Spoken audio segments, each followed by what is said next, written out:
बच्चों बहुत important topic है क्लास 12 केमिस्ट्री में।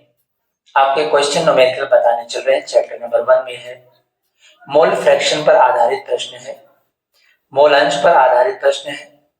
ए मैं टाइप 2 इसलिए लिखा हूं, इसके पहले हम और क्वेश्चन लगा चुके हैं। तो इसमें सवाल आगे पढ़ लेते हैं, फिर सॉल्व करते हैं।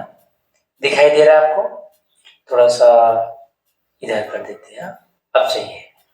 लिखा है एक विलियन में 16 ग्राम मेथिल एल्कोहल है और 90 ग्राम H2O उपस्थित है। H2O और CH3OH का मोल प्रभाव ज्ञात कीजिए। यानी कि एक सॉल्यूशन है, इसमें 16 ग्राम मेथिल एल्कोहल है और 90 ग्राम H2O है। फिर इसमें हमें मोल फ्रैक्शन फाइंड करना है। आइए बच्चों इसको देखते हैं कैसे सॉल्व करना है। देखो, ध्यान से देखो, अच्छे से देखना है। सबसे पहले हम क्या लिखेंगे, इसमें गिवन लिखेंगे। देखो क्या करेंगे, पहले हम लोग जो दिया है उसको लिखेंगे। इसमें क्या दिया है, मेथिल एल्कोहल का CH3OH का भार दिया है, हम इसको लिख लेंगे। ये जो वेट दिया है कितना ग्राम है, 16 ग्राम है। और H2O का भार गिवन है, कितना दिया गया है, 90 ग्राम दिया गया है। यहां तक क्लियर है? ये हमें W का वैल्यू दे दिएगा। बच्चों इसमें आपको अणुभार भी निकालना है। चलो हम निकाल लेते हैं क्योंकि इसकी जरूरत पड़ेगी। CH3OH का अणुभार यानी मॉलिक्यूलर वेट आपको पता होना चाहिए, मॉलिक्यूलर वेट। तो अणुभार हम CH3OH का कैसे निकालेंगे, इसको ध्यान से देखें। देखिए मैं लिख रहा हूं, आप अच्छे से देखेंगे। CH3OH इसलिए नीचे लिख रहा हूं इनका, इसका होगा 12, इसका 3 में 1 का मल्टीप्लाई करेंगे 3 होगा, ऑक्सीजन का होगा 16, हाइड्रोजन का होता है 1। यहाँ 3 क्यों, क्योंकि 3 का 1 में मल्टीप्लाई करेंगे कितना आएगा, 3 आएगा। टोटल जोड़ लीजिए, 12 3 15 1 16 और ऐड करेंगे हो जाएगा 32। अब अणुभार इसलिए निकाल लिया क्योंकि अगर हम मेथिल एल्कोहल का मोल प्रभाव निकालेंगे, देखो मैं लिख रहा हूं, याद रखो जो मोल प्रभाव होता है, मोल फ्रैक्शन होता है, उन्हें हम x से डिनोट करेंगे। मैं लिख दे रहा हूं, मेथिल एल्कोहल का मोल प्रभाव, ध्यान से देखना, मोल प्रभाव यदि अगर निकालना है, इसे हम x से डिनोट करेंगे। किससे डिनोट करेंगे, x से। x से अगर डिनोट करते हैं बच्चों, तो क्या होगा, यहाँ पर लिख देते हैं सफिक्स में CH3OH। क्लियर है? इज इक्वल टू फार्मूला क्या होगा, देखो अगर वीडियो कट जाता है आपको अगले वीडियो में दिखाई देगा, ध्यान से देखते रहना। चले, फार्मूला क्या होगा, मैं लिख देता हूं N मतलब मोल। किसका मोल लिखेंगे, CH3OH का, यानी कि हमको मोल निकालना पड़ेगा।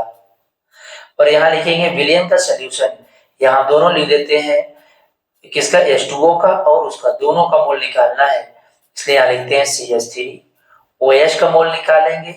और N मतलब मोल, यहाँ H2O का मोल निकाल, दोनों को जोड़ देंगे, आपका आंसर आ जाएगा। इसका मतलब सबसे पहले हमको मोल निकालना पड़ेगा। आइए बच्चों हम मोल निकाल लेते हैं। एक निकालेंगे, H2O का आप निकाल लेना। यहाँ हम निकालते हैं CH3OH का मोल। मोल कैसे निकलेगा, मोल का फार्मूला होता है भार बटे अणुभार। इंग्लिश में अगर जानना चाहते हैं तो बच्चों क्या लिखेंगे, वेट लिखेंगे अपॉन मॉलिक्यूलर वेट। अब भार कितना दिया, वेट कितना दिया गया है 16, और मेथिल एल्कोहल कितना निकाले थे हम लोग 32, इसका मॉलिक्यूलर वेट। अब इसको डिवाइड करेंगे तो 1/2 आएगा। ये 1/2 का मतलब होता है 0.5 मोल। इसका मतलब मेथिल एल्कोहल का 0.5 आ गया है। इसी प्रकार बच्चों यहाँ जगह है, आपको सॉल्व कर लेते हैं।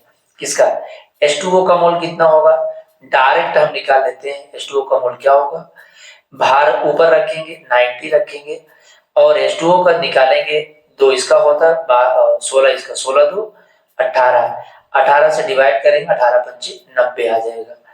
इसका मतलब हम लोग H2O का कितना मोल रखेंगे, 5। चलिए बच्चों सवाल को लगाते हैं। यहाँ मेथिल एल्कोहल का मोल कितना है, आपको ऊपर लिखा गया है 0.5। मेथिल एल्कोहल का मोल आपके सामने लिखा है, एज इट इज वैल्यू रखेंगे, सेम वैल्यू, लेकिन H2O का मोल आपको निकाला गया है यहाँ 5। तो बच्चों इसे डिवाइड कर देंगे, पहले इसको ऐड कर लो, यहाँ ऐड करेंगे 5 में 0.5 करेंगे बच्चों, कितना आएगा 5.5। Decimal decimal automatic cancel out हो जाएगा, तो 555 आएगा। 5 से डिवाइड कर देंगे 1/11 आएगा। ठीक है, क्लियर है, 1/11 इनका आंसर आया है। इसको आप डिवाइड कर लेंगे, जैसे बच्चों अभी मैं आपको डिवाइड करके लिख देता हूँ। यहाँ मैं इसको x से डिनोट करूंगा, और किसका निकला है CH3OH का मोल प्रभाज आ चुका है। क्लियर है। आइए बच्चों नेक्स्ट पेज पर हम देखते हैं H2O का। क्लियर, समझ में आ रहा है, दिखाई दे रहा है?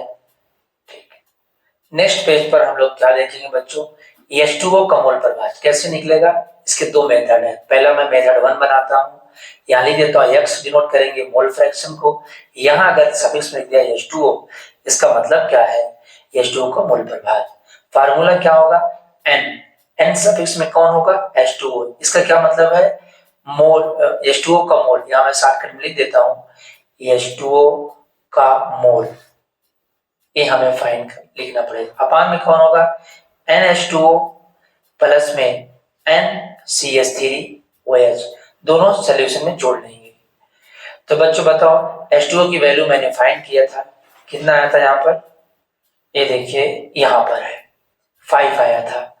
ऊपर बच्चों लिखेंगे आप लोग कितना 5, यहाँ लिखेंगे 5, और इसका तो 5 है ही, इसका आया था 0.05। ठीक है, नहीं 0.05, 0 केवल आया था 0.5। ऐड करेंगे तो 5/5.5 है, इसलिए यहाँ डेसिमल ऊपर 0 बढ़ा देंगे, हो जाएगा 50/55। आराम से डिवाइड कर लेंगे 1 आ जाएगा। इसका मतलब है 10/11 आ चुका है आपका। इसे भी आप डिवाइड कर लेंगे तो बच्चों आपका डेसिमल में आंसर आ जाएगा XH2O, ये आपका आंसर आया। ठीक है, यहाँ तक आप, तो इसको आप डिवाइड अगर करेंगे तो 0.91 आंसर आ जाएगा। इसका मेथड 1 बताया, इतना आपको नहीं लगाना है। मेथड 2 में आपको बता दूं कैसे लिखना है। एक फार्मूला होता है बच्चों, यहाँ हम लिखेंगे क्या, इसका कितनी वैल्यू आई है, XH2O लिखेंगे ना, X मतलब CH3OH का मोल प्रभाज प्लस ये फार्मूला होता है H2O का मोल प्रभाज इज इक्वल टू 1। अब बच्चों अगर इसका हम मोल प्रभाज निकाले थे, कितना आया था, मैंने डिवाइड कर दिया था 0.9 आया था, 0. कितना था 0.09, और इसको हमको फाइंड करना था, इज इक्वल टू 1 होता है। ए लेके चले जाएंगे उस तरफ, हो जाएगा माइनस, यहाँ x लगा देते हैं, x का मतलब है मोल फ्रैक्शन। 1 में क्या माइनस करेंगे, 0.01 माइनस कर देंगे।